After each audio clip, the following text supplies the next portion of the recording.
ভারতীয় সীমান্তরক্ষী বাহিনী বিএসএফ অন্ধকার হওয়ার অপেক্ষা করে, তারপর স্পটলাইট বন্ধ করে সুযোগ বুঝে গেট খুলে ফাঁকা গুলি ছোড়ে এবং বলে যাও।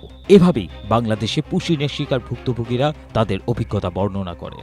সাম্প্রতিককালে দেখা গিয়েছে নারী, শিশু, বৃদ্ধ সহ অসহায় বহু মানুষ ভারতের পুশিনের শিকার হয়ে দুই দেশের মাঝখানে শূন্য রেখায় আটকে পড়ে মানবেতর অবস্থায় দিন কাটাচ্ছেন, যাদের অধিকাংশই মুসলিম।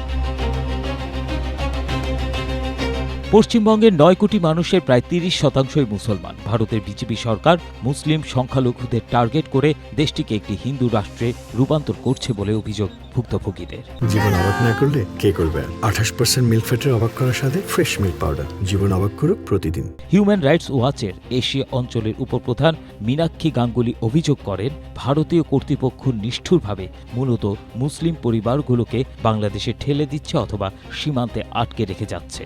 অবৈধভাবে পুশিন বন্ধ করা, প্রক্রিয়াগত সুরক্ষা নিশ্চিত করা, নাগরিকত্ব যাচাইয়ের জন্য বাংলাদেশের কর্তৃপক্ষের সঙ্গে সমন্বয় করা এবং মুসলমানদের প্রতি এই হতাশাজনক বৈরিতা বন্ধ করার বিষয়টিও তুলে ধরেন মীনাক্ষী। ভারত যে জোর করে পুশিন করছে তার একটি চিত্র উঠে এসেছে পশ্চিমবঙ্গের নতুন মুখ্যমন্ত্রী ও নরেন্দ্র মোদীর মিত্র শুভেন্দু অধিকারীর জুন মাসের একটি বক্তব্যে। তিনি খুব গর্বের সঙ্গে সে সময় বলেন, দায়িত্ব নেয়ার পর থেকে প্রায় 10,000 অবৈধ বাংলাদেশি অভিবাসীকে বহিষ্কার করা হয়েছে এবং আরও 1,800 জন বহিষ্কারের অপেক্ষায় রয়েছেন। ফাইন্যান্সিয়াল টাইমসের এক প্রতিবেদনে পুশিনের এই ভয়াবহ তথ্য তুলে ধরা হয়েছে।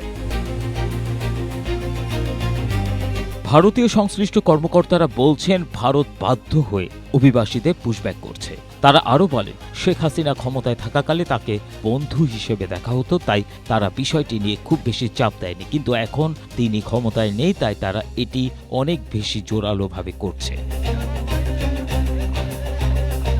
ভারতের এই বহিষ্কার অভিযান বাংলাদেশের সঙ্গে থাকা নাজুক সম্পর্ককে আরও খারাপ করছে। একই সঙ্গে এটি ভারতের ক্রমবর্ধমান হিন্দু জাতীয়তাবাদ নিয়ে উদ্বেগ বাড়িয়েছে এবং পশ্চিমবঙ্গ ও অন্যান্য সীমান্তবর্তী রাজ্যে বসবাসরত লাখো মুসলমানের মধ্যে অনিশ্চয়তা ও নিরাপত্তাহীনতার অনুভূতি তীব্র করছে। মূলত বহু বছর ধরে বিজেপি বাংলাদেশি অভিবাসীদের বিরুদ্ধে রাজনৈতিক প্রচার চালিয়ে আসছে। ভারতের স্বরাষ্ট্রমন্ত্রী এবং মোদির ঘনিষ্ঠ সহযোগী অমিত শাহ একসময় তাদেরকে উইপোকা বলে উল্লেখ করেছিলেন। ভারতের সবচেয়ে দীর্ঘ স্থল সীমান্ত বাংলাদেশের সঙ্গে দুই দেশের সীমান্তের দুই পাশেই লাখো মানুষ বাংলা ভাষায় কথা বলেন। এছাড়া বর্তমান বাংলাদেশ, পশ্চিমবঙ্গ, আসাম ও ভারতের অন্যান্য অঞ্চলের মধ্যে দীর্ঘদিন ধরে মানুষের যাতায়াত ও অভিবাসনের ইতিহাস রয়েছে বলেও তুলে ধরা হয়েছে ফাইন্যান্সিয়াল টাইমসের ওই প্রতিবেদন। ABM Asaduzzaman, Asia post.